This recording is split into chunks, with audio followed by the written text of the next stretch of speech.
Government കോളേജിൽ പഠിക്കണം എന്നുള്ള ആഗ്രഹത്തോടു കൂടി വരുന്ന അതെ അതിൻ്റെ ഏറ്റവും പ്രധാനപ്പെട്ട കാര്യം സാമ്പത്തികം കൂടിയാണ്. അല്ലെന്നേ സാമ്പത്തികമല്ല, ബേസിക്കായിട്ട് ഒരു ഗവൺമെൻറ് കോളേജിൽ പഠിക്കുന്ന ഒരു കുട്ടിയും പ്രൈവറ്റ് കോളേജ് കഴിഞ്ഞാൽ പ്രൈവറ്റ് കോളേജുകാർക്ക് ദേഷ്യം വരും, കാര്യം എല്ലാവർക്കും ദേഷ്യമാണ്. പ്രൈവറ്റ് കോളേജിൽ പഠിക്കുന്ന ആൾക്കാരായിട്ട് ഭയങ്കര എസ്പെഷ്യലി സർവീസ് സെക്ടർ ജോബ്സ്. ഇപ്പോൾ ഒരു ട്രിവാൻഡ്രം മെഡിക്കൽ ഒരു കുട്ടി പഠിച്ചു വെച്ചോളൂ, അവൻ ആ MBBS കഴിഞ്ഞ് പുറത്ത് വരുമ്പോൾ അവൻ്റെ ഔട്ട്ലുക്ക് വേറെയാണ്. പ്രൈവറ്റ് ആയിട്ടുള്ള കോളേജ് മോശം എന്ന് ഞാൻ പറയുകയല്ല കേട്ടോ, പ്രൈവറ്റ് ആയിട്ടുള്ള കോളേജിൽ പഠിക്കുന്നതിൻ്റെ ഔട്ട്ലുക്ക് വേറെയാണ്. ഈ ഗവൺമെൻറ് ഹോസ്പിറ്റലിൽ കാണുമ്പോൾ ഒരു ദിവസം 10-200-300 പേഷ്യൻസിനെ കാണുന്നതാണ്. അവിടെ ആ ഗവൺമെൻറ് ഹോസ്പിറ്റൽ എല്ലാ ലൈഫിൻ്റെ സ്റ്റേജും കാണുന്നുണ്ട്. പ്രൈവറ്റ് ഹോസ്പിറ്റലിൽ പോകുമ്പോൾ ഹോസ്പിറ്റലിൽ കാണുന്നത് തന്നെ ടോട്ടലി ഡിഫറെൻ്റ് ആണ്, സ്റ്റാറാണ്. അപ്പോൾ ഈ ഹ്യൂമാനിറ്റി എന്ന് പറഞ്ഞ ഫാക്ടറുണ്ട്. ഈ മെഡിസിന് പോകുമ്പോൾ ഹിപ്പോക്രറ്റസിൻ്റെ ഒരു ഓത്തുണ്ട്, അതിൽ നേഴ്സുമാർക്ക് ഹ്യൂമാനിറ്റി, ആ ഹ്യൂമാനിറ്റി ശരിക്കും മനസ്സിൽ കയറണമെങ്കിൽ ഗവൺമെൻറ് ഹോസ്പിറ്റലിൽ വർക്ക് ചെയ്യണം. ഗവൺമെൻറ്റിൽ നമ്മൾ ശരിക്കും ഒരു ഈ കംപ്ലീറ്റ് മെഡിസിൻ ഈ പറഞ്ഞ ബന്ധപ്പെട്ട എല്ലാ ഫീൽഡും സർവീസ് സെക്ടറാണ്. അതിൽ ഏറ്റവും കൂടുതൽ പാഷനേറ്റ്, അത് മാനസികമായിട്ടുള്ളൊരു അറ്റാച്ച്മെൻ്റ് ഉള്ള സർവീസ് സെക്ടറാണ് മെഡിസിൻ. അപ്പോൾ ഗവൺമെൻറ് ഹോസ്പിറ്റൽ വർക്ക് ചെയ്യുമ്പോൾ ജീവിതത്തിൽ ഒരുമാതിരി എല്ലാം കണ്ടു കാണും, ശരിയല്ലേ? അപ്പോൾ ആ പേഷ്യൻറ്റിനോട് ഒരു അടുപ്പം ഉണ്ടാവും. ഒരു പ്രേക്ഷക കൂടിയുണ്ട്. നമസ്കാരം, ആരാണ്? പേരെന്താണ്? വൈഗ. ഓക്കെ, എവിടെയാണ് സ്ഥലം? എവിടെയാണ്? കൊല്ലം. ഓക്കെ, സാറിനോട് ചോദിച്ചോളൂ. സാറ് പിന്നെ കേൾക്കാവോ? ഹലോ, നന്നായിട്ട് കേൾക്കാം. സ്ഥലം കൊല്ലം. സാറേ, ഞാൻ +2 കഴിഞ്ഞ് CUET കോച്ചിങ്ങിന് പോയിക്കൊണ്ടിരിക്കുക. അപ്പൊ എനിക്ക് BSc forensic science and criminology യൂണിവേഴ്സിറ്റിയിൽ പഠിക്കാൻ വേണ്ടിയിട്ടാ. ഞാൻ പറഞ്ഞോട്ടെ? പറഞ്ഞോ. CUET ഏത് കൊല്ലമാണ് എഴുതാൻ പോണത്? 2027 26? 2020, ഇനി വരുന്ന വർഷം, ഇനി വരുന്ന ഇയർ. അതെ, മോള് പറ കൃത്യമായിട്ട് ഇയർ. വരുന്ന കൊല്ലം 27 26? 27. അപ്പൊ ഒരു കൊല്ലം ഡ്രോപ്പ് ആണോ? അല്ല, ഞാൻ അതിന്റെ കൂടെ അല്ലാതെ വേറെ കോഴ്സ്, ഡിഗ്രി കോഴ്സിന് പോകുന്നുണ്ട്. അതായത് ഇപ്പോൾ 26 ഒരു ഡിഗ്രി കോഴ്സിന് ചേരും, കൂടാണ്ട് CUET എൻട്രൻസിന് തയ്യാറായി 2027. അല്ലേ? സൂപ്പർ, കൺഗ്രാജുലേഷൻസ് കേട്ടോ. ഇതാണ് പ്ലാനിങ്, ഇതാണ് കറക്റ്റ് സ്ട്രാറ്റജി. ഇതിപ്പോ ബാക്കിയുള്ളവർക്ക് കേട്ടാൽ ഒരു ലെസൺ ആയി കേട്ടോ. മോളുടെ പേരെന്താണ്? എന്താ പേര്? വൈഗ. ഒരു മോഡലാണ് കേട്ടോ, ശരിക്കും കുട്ടികൾ പ്ലാൻ ചെയ്യേണ്ടതാണ്. നല്ലൊരു അംബിഷനാണത്. അതായത് നമ്മള് അതിന് ചാൻസ് ഉണ്ടല്ലോ BSc forensic science and criminology മുന്നോട്ട്. അതായത് BSc ഫോറൻസിക് സയൻസ് ആൻഡ് നമ്മൾ ഒരു കോഴ്സിന് തയ്യാറാകുമ്പോൾ 2 കാര്യങ്ങൾ ശ്രദ്ധിക്കണം. ഒന്ന്, കോഴ്സ് എന്താ എടുക്കണത്, അതിനേക്കാട്ടും ഉപരി എവിടെയാണ് പഠിക്കണത്. മനസ്സിലായ മോൾക്ക്? ആ പോയിന്റ്, എവിടെയാണ് പഠിക്കണത്. മോൾ എഴുതാൻ പോണ പരീക്ഷ സെൻട്രൽ യൂണിവേഴ്സിറ്റി എൻട്രൻസ് ടെസ്റ്റ് ആണ്. സെൻട്രൽ യൂണിവേഴ്സിറ്റി എന്ന് പറഞ്ഞു കഴിഞ്ഞാൽ ഇന്ത്യയിലെ ഏറ്റവും ടോപ്പ് മോൾക്കറിയാലോ, ഹൈദരാബാദ് സെൻട്രൽ യൂണിവേഴ്സിറ്റി കേരളത്തിലെ സെൻട്രൽ ടോപ്പാണ്, സ്ട്രോങ്ങസ്റ്റ് കോളേജസ് ആണ്. ആ സ്ട്രോങ്ങസ്റ്റ് കോളേജിൽ പോയിട്ട് ഫോറൻസിക് സയൻസും ക്രിമിനോളജിയും പഠിച്ചാൽ മോൾ ഇറങ്ങുമ്പോൾ തന്നെ മോൾക്ക് സൂപ്പർ ജോലി കിട്ടും.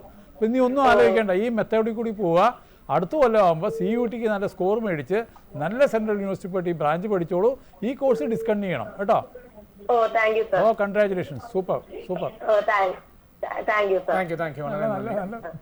നല്ല മാനേജ്മെന്റ്. അല്ല, അങ്ങനെ ചില കുട്ടികളുണ്ട് നമുക്ക് ഈ പറഞ്ഞതുപോലെ. നമ്മുടെ ഈ ചാനൽ ഡിസ്കഷന്റെ ഗുണം എന്താ അറിയോ? 10 പേർക്ക് ഇത് കാണാമല്ലോ.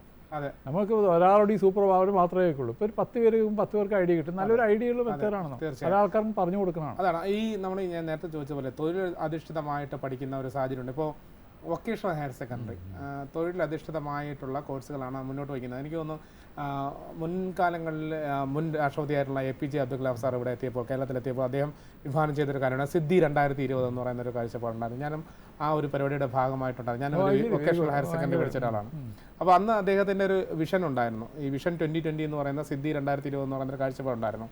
അപ്പോൾ ചില ഇടങ്ങളിൽ ഇപ്പോഴും ഒരു സംസാര വിഷയമായി നിൽക്കുന്നത് VHSC എന്ന് പറഞ്ഞത് അത് പഠിച്ചു കഴിഞ്ഞാൽ ഒരു ഉപയോഗം ഉണ്ടാകുന്നില്ല, അത് പഠിച്ചു കഴിഞ്ഞാൽ എങ്ങനെയാണ് തൊഴിൽ കിട്ടുന്നത് എന്നുള്ള ചോദ്യവും സംശയമൊക്കെ ഇപ്പോഴും നിലനിൽക്കുന്നുണ്ട്. അബ്ദുൽ കലാംജി ഒരു വിഷണറിയാണ്, ഫാർ സൈറ്റഡ് മാനാണ്. അങ്ങേര് ആ വിഷൻ വെച്ചിട്ടാണ് പറഞ്ഞത് ഈ സിദ്ധി പറഞ്ഞുകൊണ്ട് 2020 കൊണ്ടുവന്ന് കുട്ടികൾക്ക് ജോലി കൊടുക്കണമെന്ന്. അങ്ങേർക്കൊരു വിഷനേ ഉണ്ടാവും. ഈ എല്ലായിടത്തും ഈ വിഷൻ കഴിഞ്ഞ അടുത്തൊരു വാക്കുണ്ടായിരുന്നു, എന്താ വെച്ചാൽ മിഷൻ പറയും.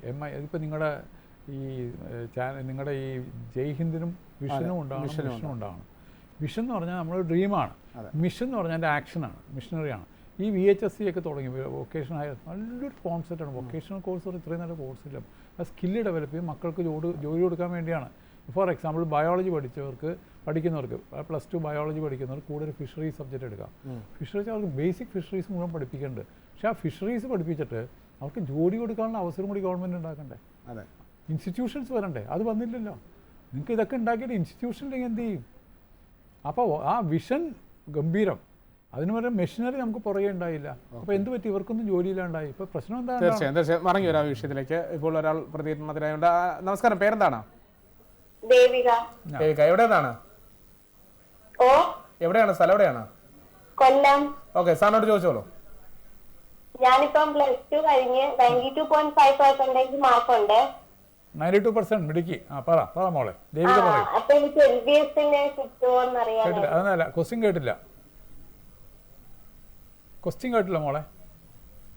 ഹലോ, LBSന് അഡ്മിഷൻ കിട്ടുമോ? ഏതിനാണ്? LBSന്. ഒന്നുകൂടി ഒന്ന് പറയാവോ?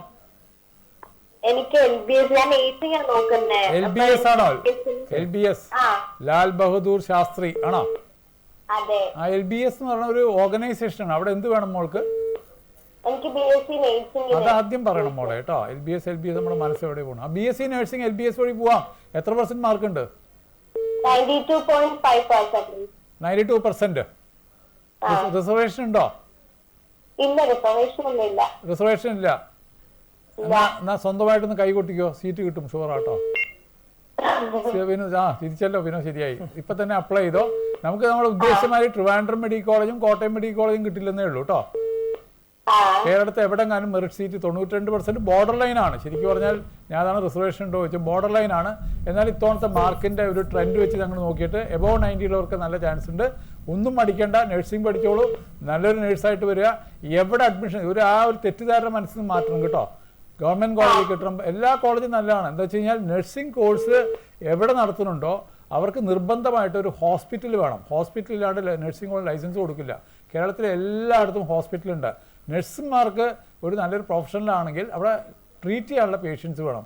എല്ലാ മെഡിക്കൽ കോളേജിലും അല്ലെങ്കിൽ എല്ലാ നഴ്സിംഗ് കോളേജിലും പേഷ്യൻസ് ഉണ്ട്. നല്ല കോളേജിലേക്ക് സ്റ്റാർട്ട് ചെയ്തിട്ടുള്ളൂ. മോൾക്ക് എവിടെ കിട്ടിയാലും പഠിച്ചോളൂ.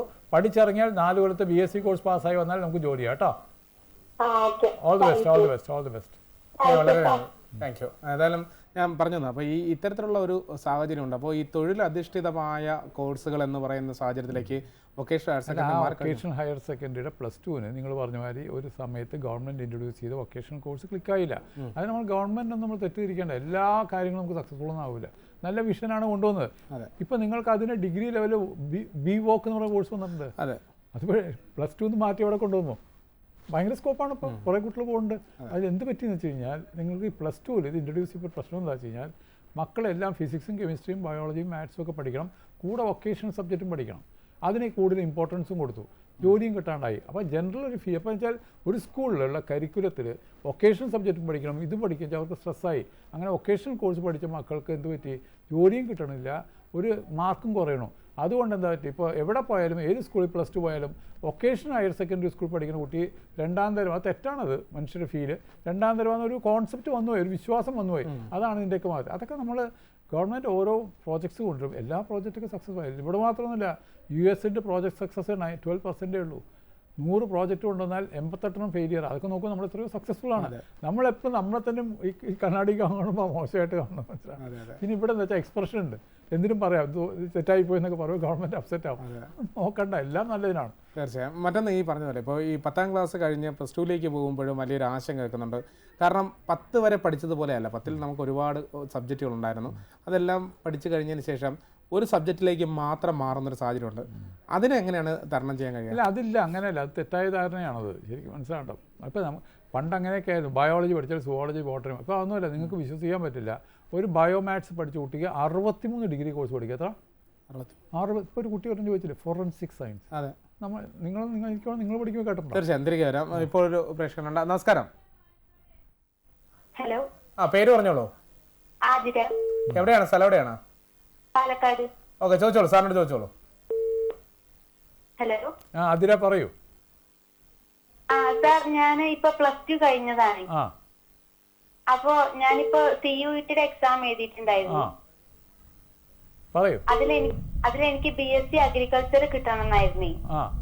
അപ്പോ ഇപ്പൊ എക്സാം എഴുതി കഴിഞ്ഞു. അപ്പൊ ഇനിയിപ്പോ BSc അഗ്രികൾച്ചർ എനിക്ക് കിട്ടിയില്ല എന്ന് വെച്ചാൽ അതിന്റെ പിന്നെ വേറെ ഉള്ള ഒരു കോഴ്സ് ഏതാണ്? അഗ്രികൾച്ചറുമായിട്ട് ബന്ധപ്പെട്ട് ഹോർട്ടിക്കൾച്ചർ ഉണ്ട്, ഫോറസ്ട്രി ഉണ്ട്, അഗ്രികൾച്ചർ കോഓപ്പറേഷൻ ഉണ്ട്. 4 കോഴ്സ് ഉണ്ട്. ഫോറസ്ട്രി, അഗ്രികൾച്ചർ കഴിഞ്ഞാൽ horticulture, forestry and agriculture cooperation എന്ന് പറഞ്ഞാൽ 4 പഠിച്ചോളൂ. 4 സൂപ്പറാണ്. പക്ഷേ അത് താല്പര്യം വേണം കേട്ടോ മോളെ. മോളിന് അഗ്രികൾച്ചർ താല്പര്യം, ഹോർട്ടിക്കൾച്ചറും താല്പര്യമാണോ?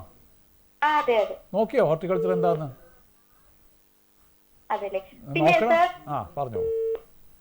എനിക്കിപ്പോ 92.5% നല്ല മാർക്കാണല്ലോ, മിടുക്കി, കൺഗ്രാജുലേഷൻസ്. അപ്പോ LBS BSc നഴ്സിംഗ് LBS കൊടുക്കുമ്പോ കിട്ടാൻ ചാൻസ് ഉണ്ടോ?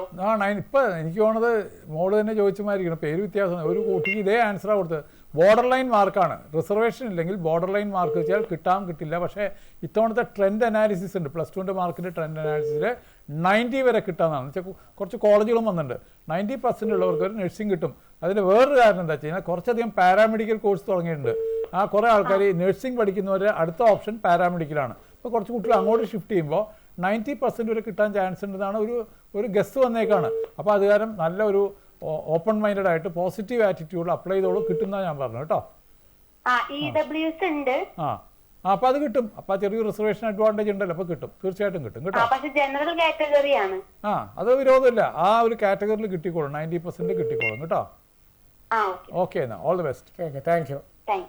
അപ്പോൾ നമ്മൾ പറഞ്ഞത് ഈ പറഞ്ഞതുപോലെ അങ്ങനെ ഒരു തെറ്റിദ്ധാരണ കുട്ടികൾക്കിടയിൽ ഈ 10 കഴിഞ്ഞ് +1 പോകുമ്പോൾ ഒരു സെപ്പറേറ്റ് വിഷയത്തിലേക്ക് മാറണമെന്നുള്ളൊരു അങ്ങനെയുള്ള ഒരു കാര്യം ഇഷ്ടംമാതിരി ഓപ്പണിങ്സ് പണ്ട് അങ്ങനെയായിരുന്നു. ബയോളജി നമ്മൾ ബയോമാത്സ് എടുക്കും, ബയോമാത്സില്ല ബയോളജി പഠിക്കും. ഞാനൊക്കെ ബയോളജി പഠിച്ചാണ്. ബയോളജി പഠിക്കാൻ 60 പേർക്കും ഡോക്ടറാണെന്ന് ആഗ്രഹം. നടക്കാത്ത കാര്യം നമുക്ക്. അന്ന് 5 മെഡിക്കൽ കോളേജ് ഉണ്ട്, മനസ്സിലാണ്. ബയോളജി എടുത്താൽ ഡോക്ടർ ആകുമ്പോണെന്ന് ചോദിക്കും. അങ്ങനെ 1-2 കോഴ്സൊക്കെ പറയാനുള്ളൂ. ഇപ്പം അങ്ങനെയല്ല, ഇഷ്ടംമാതിരി ഡൈവേഴ്സിഫൈഡ് കോഴ്സ്. പക്ഷേ അതൊന്നും അത്രയും മോഡേൺ ആയിട്ടുള്ള കോഴ്സിനെ പറ്റിയൊന്നും അറിവ് കുറവാണ്. നമ്മുടെ ഈ ചാനൽ ഡിസ്കഷൻ ഇപ്പോൾ നമ്മളൊരു കുട്ടി ചോദിച്ചില്ലേ, ഫോറൻസിക് സയൻസ്, അധികമൊന്നുമില്ല കേരളത്തിൽ. പുതുതായിട്ട് വന്ന കോഴ്സ് ആൾക്കാർ കേട്ട് വരുന്നേ ഉള്ളൂ. ചർച്ച കൊണ്ട് കേൾക്കും. നല്ല കോഴ്സാണ്, പഠിക്കാം. ഓപ്പർച്യൂണിറ്റി ബയോ ഇൻഫർമാറ്റിക്സ് ഉണ്ട്, ബയോടെക്നോളജി ഉണ്ട്, മൈക്രോബയോളജി ഉണ്ട്. പുതിയതായിട്ട് ആവിഷ്കരിച്ച കോഴ്സുകളാണ്. എല്ലാം നല്ലതാണ്, സൂപ്പർ കോഴ്സാണ്. അത് മാത്രമല്ല ഈ PSc അധിഷ്ഠിതമായി ഇവിടെ നോക്കുന്നപ്പോൾ ഇപ്പോൾ എല്ലാവരും അങ്ങനെയൊക്കെയാണ് ചിന്തിക്കുന്നത്. ഇപ്പോൾ ഈ പറഞ്ഞതുപോലെ തന്നെ അഗ്രികൾച്ചറൊക്കെ എടുക്കുമ്പോഴും അതിൻ്റെ പിന്നാമ്പുറത്തുള്ളൊരു കാര്യം എന്ന് പറഞ്ഞാൽ PSc റിലേറ്റഡ് ആയിട്ടുള്ള കുറച്ച് കാര്യങ്ങളാണ്. ഈ നിയമനം അല്ലെങ്കിൽ ജോലി എന്നുള്ള സാധ്യത, ഈ പ്രൈവറ്റ് സെക്ടർ എന്നുള്ള ആ സെക്ടറിലേക്ക് മാറാതെ PSc വഴി എങ്ങനെയൊക്കെ ജോലി മാറ്റണം. ആറ്റിറ്റ്യൂഡ് മാറ്റണം. നമുക്ക് ഗവൺമെൻറ്റിന് നമ്മൾ പാസ്സായ ഉടനെ ഗവൺമെൻറ് ജോലി കിട്ടാൻ ബുദ്ധിമുട്ടാണ്. ഇഷ്ടംമാർ വെയിറ്റിംഗ്, ഇപ്പോൾ ഗവൺമെൻറ്റിന് വെയിറ്റിംഗ് ലിസ്റ്റ് ഉണ്ടാകും, അത് സാറ്റിസ്ഫൈ. പിന്നെ എല്ലാ കൊല്ലമൊന്നും ഗവൺമെൻറ് റിക്വയർമെൻറ്റ് അനുസരിച്ചിട്ട് മേടിക്കാൻ പറ്റും. പക്ഷേ പ്രൈവറ്റ് സെക്ടറിൽ ഇഷ്ടംമാർ പ്രൈവറ്റ് സെക്ടർ ആകുമ്പോൾ സാലറി കുറച്ച്. പക്ഷേ നമ്മൾ പ്രൈവറ്റ് സെക്ടറിൽ 1-2 മാർക്ക് നമ്മൾ സ്കില്ല് ഡെവലപ്പ് ചെയ്യും. ആ ജോലി എന്താണെന്ന് പഠിക്കും. ശരിക്കും ആ ഒരു 2-3 കൊല്ലത്തെ ഇൻറ്റേൺഷിപ്പ് കഴിഞ്ഞ് നമ്മൾ ഗവൺമെൻറ് വരുമ്പോൾ കോൺട്രിബ്യൂട്ട് ചെയ്യാനും കൂടുതലാണ് ഗവൺമെൻറ്. സെക്യൂരിറ്റി ശമ്പളം കുറച്ച് കുറവായിരിക്കും. പ്രൈവറ്റ് സെക്ടർ ജോലിക്ക് പോകണം. നിങ്ങൾ പറഞ്ഞൊരു മൈൻഡ് സെറ്റ്, എസ്പെഷ്യലി ചില രാജ്യം, എസ്പെഷ്യലി ട്രിവാൻഡ്രംകാർക്കുണ്ടല്ലോ. PSc ഇപ്പോൾ MCA ചോദിച്ചാൽ അവർ ചോദിക്കും, ഇവിടെ പഠിച്ചാൽ അവിടെ പഠിച്ചാൽ നല്ലതാണ് പഠിച്ചോളൂ സാർ, PSc ടെസ്റ്റ് എഴുതാൻ പറ്റും. അവർ ആ തുടക്കം വരെ PSc ടെസ്റ്റ് തെറ്റൊന്നുമില്ല. അതിൽ ഗവൺമെൻറ്റിലോട്ട് പോകണമെന്ന് അങ്ങനെ കുറച്ച് മെൻറ്റാലിറ്റിയുള്ള ആൾക്കാരുണ്ട്. പക്ഷേ അവർ കുറച്ച് ഓപ്പൺ എൻഡഡ് ആയിട്ട് പ്രൈവറ്റിലോട്ട് ഒരു ജോലിക്ക് ട്രൈ ആണെങ്കിൽ നല്ലതാണ്. Very good. തീർച്ചയായും. മറ്റൊന്ന് നമ്മൾ പൊതുവെ കാണാറുണ്ടായിരുന്ന ഒരു സാഹചര്യം ഉണ്ടായിരുന്നു. ഇപ്പോൾ അതിന് ഒരുപാട് മാറ്റം വരുന്നുണ്ട്. ലാംഗ്വേജ് ഇഷ്യൂ എന്ന് പറയുന്നൊരു ലാംഗ്വേജ് ബാരിയർ എന്നൊക്കെ പറയുന്ന ഒരു വിഷയം ഉണ്ടായിരുന്നു പണ്ട് കാലങ്ങളിൽ. അല്ലെങ്കിൽ എനിക്കൊന്നൊരു 3 വർഷം മുമ്പ് വരെ അതുണ്ടായിരുന്നു. ഇന്നത്തെ കാലത്തെ കുട്ടികൾക്ക് അത് എനിക്ക് തോന്നുന്നില്ല, അത്തരത്തിൽ വരുന്നില്ല എന്ന് തോന്നുന്നു. നേരത്തെ സൂചിപ്പിച്ച പോലെ സർക്കാർ സ്കൂളുകളൊക്കെ അത്രത്തോളം മെച്ചപ്പെട്ട രീതിയിലേക്ക് കൊടുക്കുന്നുണ്ടാവും. അങ്ങനെയുള്ള കുട്ടികൾക്ക് എന്താണ് ഇപ്പോഴും അത്തരം? ഞാനത് സ്പെസിഫിക് ആയിട്ട് ഇതിപ്പോൾ കൗൺസ് എനിക്കൊരു ദിവസം ആവറേജ് 15-16 കോൾ വരും. ഞാൻ ഒരു 5 മുതൽ 5:30 വരെ ഫ്രീ കോൾസ് കൊടുത്തിട്ടുണ്ട്. അപ്പോൾ കുട്ടികൾ ഞാൻ ഉടനെ ചോദിക്കും, മാർക്ക് ചോദിക്കുമ്പോൾ 95 സ്റ്റേറ്റ് ആണ്. ഞാൻ ഉടനെ ചോദിക്കുക കുട്ടികളോട്, ലാംഗ്വേജ് ഒരു പ്രശ്നമില്ല. പണ്ടങ്ങനെയല്ല, ഒരു 5 കൊല്ലം 6 കൊല്ലം മുമ്പ് ഒരു സ്റ്റേറ്റ് സ്കൂളിൽ പഠിച്ചോട് ഇംഗ്ലീഷ് ബുദ്ധിമുട്ടാണ് സാറ് പറഞ്ഞത്. അപ്പോൾ എന്തായാലും ഗവൺമെൻറ് ചെയ്താൽ അറിയില്ല കേട്ടോ, മാജിക്കാണ്. സ്റ്റേറ്റ് സ്കൂളിൽ പഠിച്ചവനും ഇംഗ്ലീഷ് സംസാരിക്കാമെന്ന് പറഞ്ഞ് ധൈര്യമായിട്ട് പറഞ്ഞത് തന്നെ വലിയ കാര്യമല്ലേ. ഇപ്പോഴത്തെ മക്കളൊക്കെ പറയുന്നത് എനിക്ക് ഇംഗ്ലീഷ് പ്രശ്നമില്ല സാർ, ഞാൻ സംസാരിക്കും, എനിക്ക് പ്രശ്നമില്ല. അപ്പോൾ സാധാരണ സ്റ്റേറ്റ് സ്കൂളിൽ പഠിച്ചവർക്കും ഇംഗ്ലീഷ് സംസാരിക്കാനുള്ള പണ്ട് അങ്ങനെയല്ല. പണ്ട് CBSE സ്കൂളിലോട്ട് അയക്കണത് പാരൻസിന് ഒരു ഇൻറ്റൻഷൻ എന്താ അറിയോ, ഇംഗ്ലീഷ് സംസാരിക്കണം. CBSE ഇംഗ്ലീഷ് സംസാരിക്കുന്നതാണ്. അപ്പോൾ അത് മാറി, സ്റ്റേറ്റ് സ്കൂളായാലും സംസാരിക്കേണ്ട. അപ്പോൾ പിന്നെ വേറൊരു ഇപ്പോഴത്തെ ഒരു മോഡേൺ ട്രെൻഡ് എന്താ പറയുക, മൾട്ടി ലിംഗ്വലായിരിക്കണം. ഒരു ലാംഗ്വേജിന് 3 സയൻസിൻ്റെ ബലമാണെന്നാണ് പറഞ്ഞേക്കുന്നത്. അത് സോക്രട്ടീസ് പറഞ്ഞൊരു വാക്കുണ്ട്, language is a treasure, science is only an asset. ശാസ്ത്രം ഒരു സ്വത്താണ്, പക്ഷേ ഭാഷ ഒരു നിധിയാണ്. ഈ നിധിയുടെ സങ്കല്പം എന്താ വെച്ചാൽ എടുക്കും തോറും കൂടിക്കൊണ്ടിരിക്കും. ഭാഷ ഉപയോഗിക്കുന്നു. സയൻസ് എവിടെയാണ്? 10 കൊല്ലം മുമ്പ് സയൻസ് ഔട്ട്ഡേറ്റഡ് ആയില്ലേ. ഇന്നത്തെ കാണുന്ന ഈ ആപ്പും ഗീപ്പും ഒക്കെ വരുമ്പോൾ പലതും ഔട്ട്ഡേറ്റഡ് ആകുന്നില്ല. അപ്പോൾ ഭാഷ എപ്പോഴും ഒരു നിധിയാണ്. അപ്പോൾ ഇപ്പോഴത്തെ ട്രെൻഡ് പല യൂണിവേഴ്സിറ്റികളിലും പല കോളേജുകളിലും ഒരു അഡീഷണൽ ഫോറിൻ ലാംഗ്വേജ് പഠിപ്പിക്കുന്നുണ്ട്. പക്ഷേ ഗ്ലോബലൈസ്ഡ് ആയിട്ട് പോവുകയാണ് വേൾഡൊക്കെ.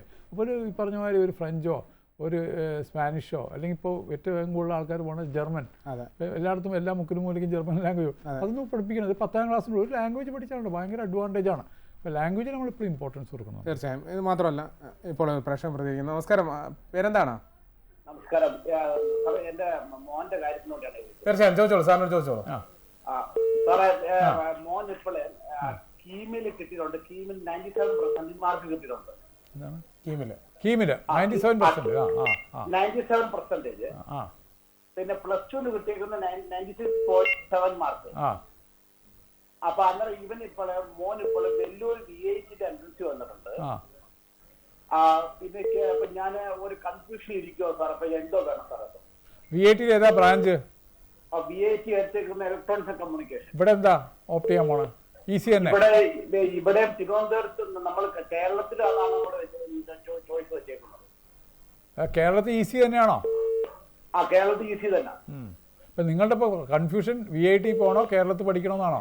അതെ സാറേ, എന്റെ കൺഫ്യൂഷൻ VIT പോണോ കേരളത്തിൽ പഠിക്കണമെന്നാണ്. ഞാനൊരു ഒരു ചെറിയൊരു കണക്ക് പറയാം, മനസ്സിൽ കുറിച്ചോളാം കേട്ടോ. കേരളത്തെ ഏകദേശം കറക്റ്റ് എണ്ണമല്ല, ഒരു 172 കോളേജ് ഉണ്ട്. ഓക്കെ. ആദ്യത്തെ 50 കോളേജിൽ കിട്ടുകയാണെങ്കിൽ 50 പോട്ടെ 25 മുതൽ ശരി 50 ആദ്യത്തെ 50 കോളേജിൽ കിട്ടുകയാണെങ്കിൽ ഇവിടെ പഠിക്കും. ആയിക്കോട്ടെ. 51ാമത്തെ കോളേജിൽ കിട്ടുകയാണെങ്കിൽ എവിടെ പോകണം? VIT പോകണം. പിന്നെ നിങ്ങൾക്ക് VITയും ഇവിടുത്തെ ഫീസിന്റെ സ്ട്രക്ചറൊക്കെ അറിയാം അല്ലേ? അതിപ്പോൾ നമ്മളത് ഡിസ്കസ് ചെയ്യണ്ട, ഇവിടെ ഒരു പബ്ലിക് ഡൊമൈനിലാണ് ഡിസ്കസ് ചെയ്യണ്ട. അപ്പോൾ പിന്നെ കുറച്ച് പ്ലേസ്മെന്റ് ഉണ്ട് VITയിൽ. പിന്നെ ഞാൻ ഒരു കാര്യം കൂടി അച്ഛന് പറഞ്ഞു കൊടുക്കാം. അച്ഛൻ മകനെ പ്രോപ്പറായിട്ട് ഗൈഡ് ചെയ്യണേ. എഞ്ചിനീയറിംഗ് കോഴ്സിന് ജോലി മേടിക്കുന്നത് 2020 വരെ 70% സ്ഥാപനത്തിന്റെ കഴിവും 30% കുട്ടിയുടെ കഴിവുമാണ്. ഇപ്പോൾ 2026 25 കഴിഞ്ഞപ്പോൾ 70% കുട്ടിയുടെ കഴിവും 30% സ്ഥാപനം. എല്ലായിടത്തും പ്ലേസ്മെന്റ് കുറഞ്ഞു എഞ്ചിനീയറിംഗ് കോളേജസിലൊക്കെ. അപ്പോൾ അത് കാരണം മകനെ ഈ ഫസ്റ്റ് ഇയർ BTechന് ഇവിടെ പഠിക്കുമ്പോൾ സ്റ്റേറ്റിൽ പഠിക്കുമ്പോൾ അയാളോട് പറയണം ജോലി മേടിക്കാൻ ചില തന്ത്രങ്ങളുണ്ട്. ആ തന്ത്രങ്ങളൊക്കെ ഒന്ന് പറഞ്ഞ് മനസ്സിലാക്കി പഠിപ്പിക്കുക. നിങ്ങൾക്ക് ആ തന്ത്രങ്ങൾ കിട്ടാൻ അടുത്ത ആഴ്ച ഈ സമയത്ത് വിളിച്ചാൽ മകൻ കൂടെ ഉണ്ടോ? മകൻ കേൾക്കുന്നുണ്ടോ മോനെ? കേൾക്കുന്നുണ്ട്. അപ്പം ചെയ്യേണ്ടത് നമ്മളിപ്പോൾ അതിലോട്ട് തന്ത്രത്തിലോട്ട് പോകുന്നതിന് കാര്യം ഇപ്പം നമ്മൾ ആദ്യം ചെയ്യേണ്ടത് ഞാൻ പറഞ്ഞ ഈ ഫോർമുല കണക്ക് ഉപയോഗിച്ചിട്ട് അഡ്മിഷൻ മേടിക്കുക. കേൾക്കുന്നുണ്ടോ അച്ഛാ? അഡ്മിഷൻ നേടിയിട്ട് അടുത്ത ഡിസ്കഷൻ ഇവിടെ വന്നോളൂ. ഞാൻ ആ വ്യക്തിപരമായിട്ട് ഓഫ് ക്യാമ്പസ് പ്ലേസ്മെന്റ് ചെയ്യേണ്ട തന്ത്രങ്ങളൊക്കെ പറഞ്ഞുതരാം. പോരെ? All the best. Okay, thank you. ഇങ്ങനെ ചില കൺഫ്യൂഷൻ നിൽക്കുമ്പോഴും ഞാൻ വീണ്ടും പറയുന്നത് ഈ കുട്ടികളുടെയും പാരൻസിൻ്റെയൊക്കെ ഒരു ചിന്താഗതി മാറി തുടങ്ങി. അതായത് ഭയങ്കര വലിയ രീതിയിലുള്ള വിഷൻ, നമ്മൾ നേരത്തെ പറഞ്ഞ വിഷനും മിഷനും ഉണ്ടെങ്കിലും ആ കാഴ്ചപ്പാടുകളെല്ലാം ഒട്ടേറെ മാറിയിട്ടുണ്ട്. ഭയങ്കരമായിട്ട് മാറിയിട്ടുണ്ട്. ശരിക്കും ഇപ്പോൾ ആ അച്ഛനോട് സംസാരിക്കുന്ന സാധാരണ മനുഷ്യനാണ്. അതെ. പക്ഷേ സത്യം പറഞ്ഞാൽ ഈ കേരളത്തിൻ്റെ പ്രത്യേകത അറിയോ, ഈ അച്ഛനും അമ്മയുടെ കാര്യത്തിൽ അമ്മമാർ ടോട്ടലി ഡെഡിക്കേറ്റഡ് ആ കരിയറിലോട്ട് എന്തിനു വേണം. ഇപ്പോൾ നമുക്ക് തന്നെ ഇന്നത്തെ വന്ന കോളിൽ ഒരു 3 പേര് 4 പേര് അമ്മമാരാണ്. അതെ. എനിക്ക് ഫോൺ വരുന്ന ഒരു 70% ആൾക്കാർ അമ്മമാരാണ്. അച്ഛന്മാരെ ഇതിലോട്ട് താല്പര്യമൊന്നുമില്ല. അത്രയും കൺസേൺ ആണ് അമ്മമാരെ, വളരെ പാഷനേറ്റ് കൺസേൺ ആണ്. രണ്ടാമത്തെ എന്താ അറിയാമോ, ഒരു കുട്ടീനെ പഠിപ്പിക്കാൻ അവർ നോ ബാർസ് എന്നുള്ള സംഭവമുണ്ട്. അത് വെച്ച് കഴിഞ്ഞാൽ അവർക്കൊരു തടസ്സമില്ല. ഇപ്പോൾ VITയിലോട്ടൊക്കെ അയക്കാമെന്ന് പറയണം മക്കൾക്ക്. ഒന്ന് സംസാരത്തിന് ഒരു ആവറേജ് ഫാമിലി നമുക്ക് കേട്ടാൽ അറിയാം. എല്ലാവരും എല്ലാത്തിനും തയ്യാർ. മക്കളെ പഠിപ്പിച്ചെടുക്കുക, എവിടം കൊണ്ടൊക്കെ എത്തിക്കുക എന്ന് പറഞ്ഞാൽ ഭയങ്കര ഊർജ്ജം, എന്താ പറഞ്ഞാൽ ആർജ്ജമാണ്. ആർജ്ജമല്ലേ വാക്കുക? ഭയങ്കര ആർജ്ജമാണ്. നല്ലൊരു ട്രെൻഡല്ലേ അത്? മക്കൾക്ക് ഭാഗ്യമായിരുന്നു. എനിക്ക് വേണം എന്നൊക്കെ പഠിപ്പിത്ര ആർജൊക്കെ പാരൻസിന് കുറ്റം പറയാനായിട്ട് പറയല്ല. ട്രെൻഡൊക്കെ മാറി വരികയല്ലേ, നല്ലതല്ലേ അത്? അത് മാത്രമല്ല, ഞാൻ നേരത്തെ പറഞ്ഞ പോലെ ഈ എന്ത് പഠിക്കണമെന്നുള്ള, അതായത് ഇപ്പോൾ +2 ശേഷം ചൂസ് ചെയ്യുന്ന കോഴ്സ് എന്ന് പറയുന്നത് വളരെയധികം പ്രാധാന്യം അർഹിക്കുന്നതാണ്. കാരണം അവരുടെ ലൈഫ് ചേഞ്ച് ചെയ്യുന്ന അല്ലെങ്കിൽ ലൈഫ് തീരുമാനിക്കുന്ന, നമ്മുടെ ഈ +2 ഒക്കെ പഠിപ്പിക്കുമ്പോൾ ഈ എക്സാമിൻ്റെ സമയമൊക്കെ ആകുമ്പോൾ അധ്യാപകർ തന്നെ പറയാറുണ്ട് നിങ്ങളുടെ ലൈഫ് ചേഞ്ചിങ് മൊമെൻ്റ് ആണെന്ന് പറയാറുണ്ട്. അതെ. അപ്പോൾ ആ ടേണിംഗ് പോയിന്റിലേക്ക് എത്തി നിൽക്കുമ്പോൾ ഇപ്പോൾ നേരത്തെ സാർ സൂചിപ്പിച്ച പോലെ തന്നെ ഒട്ടേറെ കോഴ്സുകൾ പുതുതായിട്ട് വരികയാണ്. ഈ വിദ്യാർത്ഥികളിലേക്ക് എത്താൻ വേണ്ടി ഈ തൊഴിലധിഷ്ഠിതമായി കൂടി നോക്കുകയാണെന്നുണ്ടെങ്കിൽ കൂടുതൽ ഏതായിരിക്കും ആപ്റ്റായിട്ടുള്ള ഓരോ സാഹചര്യങ്ങൾ പരിശോധിക്കുമ്പോൾ എങ്ങനെയായിരിക്കും? അല്ല, അത് നമുക്കിപ്പോൾ ബേസിക്കായിട്ട് ഇതിൽ നമ്മൾ ഈ കുട്ടികളെ തന്നെ പലതിരിക്കാം. ചില ആൾക്കാർക്ക് ജോബ് എസെൻഷ്യലാണ്. അങ്ങനെ എല്ലാവരും ജോബ്. തീർച്ചയായും. ഇപ്പോൾ നമുക്ക് ഒരാൾ കൂടി പ്രതികരിക്കാനുണ്ട്. നമസ്കാരം, എന്താണ് പേരെന്താണ്?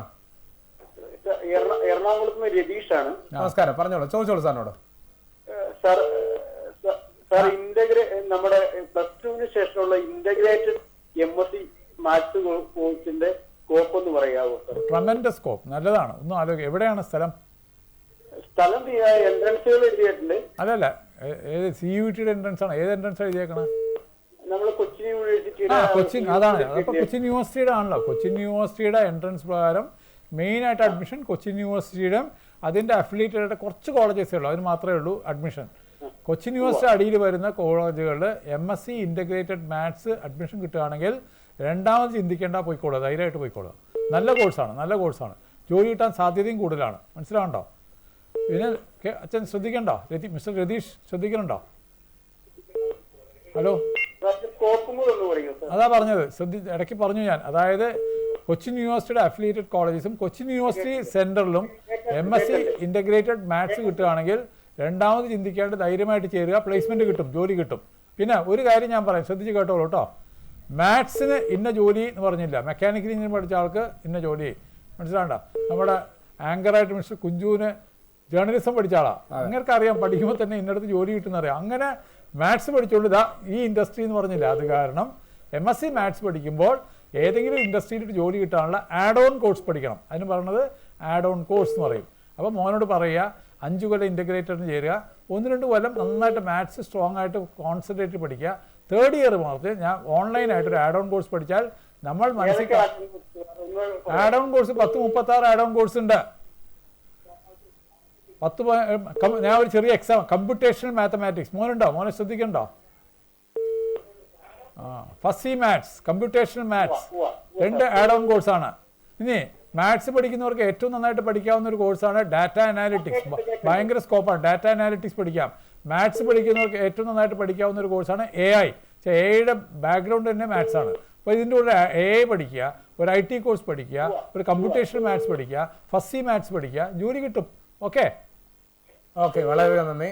ഏതായാലും ഞാൻ ഈ പറഞ്ഞ കണക്ക് ഒരു ടേണിംഗ് പോയിന്റിൽ ഈ കാര്യങ്ങളെല്ലാം വരുമ്പോൾ സാറ് സൂചിപ്പിച്ചു തന്ന പോലെ ഏത് കോഴ്സ് എടുക്കണമെന്നുള്ള ഒരു കാര്യത്തിൽ വരികയാണ്. ഇതിലെന്താ പ്രശ്നം എന്നറിയാമോ? നിങ്ങൾക്ക് 2 ടൈപ്പ് കോഴ്സ് ഉണ്ട്. Conventional courses. ഇപ്പോൾ നമ്മുടെ എൻ്റെ സയൻസിലെടുക്കുകയാണ് biology, physics, chemistry, maths, botany, അങ്ങനെ കുറേ കൺവെൻഷണൽ കോഴ്സ് ഉണ്ട്. പിന്നെ ഒരു new generation courses, biotechnology, bio informatics, അല്ലെങ്കിൽ നീ പറഞ്ഞ forensic science, cyber physician assistant, കണ്ടമാനം, FARM-D, ഇതൊക്കെ ന്യൂ ജനറേഷൻ കോഴ്സാണ്. പ്രശ്നം എന്താ അറിയോ? ഈ കൺവെൻഷണൽ കോഴ്സ് പഠിച്ചു കഴിഞ്ഞാൽ അതൊരു ജനറൽ പ്ലാറ്റ്ഫോമാണ്, ജോലി കിട്ടിയില്ല എന്ന് വരും. ഒരാളോട് നമുക്ക് ചേരുന്നുണ്ട്. നമസ്കാരം, എന്താണ് പേരെന്താണ്? ഹലോ സാർ, ഞാൻ കട്ടപ്പനയിലാണ് വിളിക്കുന്നത്. പേര് ലാലി. ഓക്കെ, ചോദിച്ചോളൂ, സാറിനോട് ചോദിച്ചോളൂ. എന്റെ കൊച്ചിന് 93% മാർക്കുണ്ടായിരുന്നു +2 സയൻസില്. അവൾക്കിപ്പോൾ 1 വർഷത്തോളം ഓസ്ട്രേലിയക്ക് പോകാനായിട്ട് ശ്രമിച്ചു, വിസ റിജക്റ്റ് ആയി. ഇപ്പോൾ ഇനി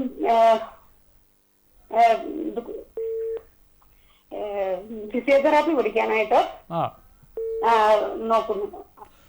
എങ്ങനെയുണ്ട് കോഴ്സിനെ കുറിച്ച് സാറിന്റെ അഭിപ്രായം? ഓസ്ട്രേലിയയിൽ പോയിട്ട് ഫിസിയോതെറാപ്പി പഠിക്കാനാണോ?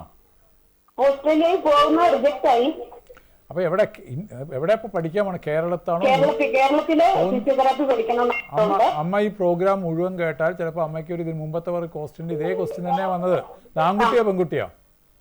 എന്തോ ആൺകുട്ടിയാണോ പെൺകുട്ടിയാണോ? പെൺകുട്ടിയാണെങ്കിൽ ഫിസിയോതെറാപ്പി ഒരു വിരോധവും ഇല്ല, നല്ല കോഴ്സാണ്. ആൺകുട്ടിയാണെങ്കിൽ ബെസ്റ്റ് കോഴ്സ്, പെൺകുട്ടികൾക്ക് മോശമൊന്നുമില്ല, നല്ലത്. ആ ഫിസിയോതെറാപ്പിയിൽ തന്നെ ചെറിയ ചെറിയ സബ് ഡിവിഷൻസ് ഉണ്ട്, 2-3. അതിൽ ന്യൂറോ ഫിസിയോതെറാപ്പി വരെ എടുത്തോളാൻ പറയാം. ഇപ്പം BSc ഫിസിയോതെറാപ്പി പഠിച്ചിട്ട് അതിൻ്റെ കൂടെ ന്യൂറോ ഫിസിയോതെറാപ്പിയിൽ സ്പെഷ്യലൈസ് ചെയ്യാൻ പറയാം. നല്ല കോഴ്സാണ്, പാരാമെഡിക്കൽ കോഴ്സാണ്, ജോലി ഷുവറാണ്. ഒരു ഹോസ്പിറ്റലിൽ നല്ലൊരു ജോലി കിട്ടും. സത്യം പറഞ്ഞാൽ ഒരു നഴ്സിങ്ങും ഫിസിയോതെറാപ്പിയും ഒപ്പം വന്നാൽ എൻ്റെ പോയിന്റ് ഓഫ് വ്യൂ നഴ്സിങ്ങിനോട് വലിയ താല്പര്യമുണ്ടെങ്കിൽ ഫിസിയോതെറാപ്പിക്ക് പോകണമല്ലോ. അപ്പം മടിക്കേ വേണ്ട, അയച്ചോളൂ മകളെ കേട്ടോ, ധൈര്യമായിട്ട് അയച്ചോളാം. ഓസ്ട്രേലിയ കിട്ടാണ്ടിരുന്നത് ഭാഗ്യമായിട്ട് എടുക്കുക കേട്ടോ. ബ്ലെസ്സിങ് ഇൻ ഡിസ്കൈസ് പറയും, അത് അനുഗ്രഹമായിട്ട് എടുത്തോളൂ, ചേർത്തോളൂ കേട്ടോ. നല്ല കോഴ്സാണ്. തീർച്ചയായും വളരെ നന്ദി. അപ്പോൾ ഈ പറഞ്ഞതുപോലെ നമ്മുടെ നമുക്ക് 2 ടൈപ്പ് കോഴ്സാണ്. നമ്മുടെ ഈ ഡിസ്കഷൻ മാറിപ്പോണം. കൺവെൻഷണൽ കോഴ്സ്, ട്രഡീഷണൽ കോഴ്സസും modern new generation course. Traditional കോഴ്സിൻ്റെ ഗുണം എന്താ അറിയോ? അത് ഇന്നൊരു ജോലി പറയുന്നില്ല, പക്ഷേ എന്തിനോട്ടും പോവാം.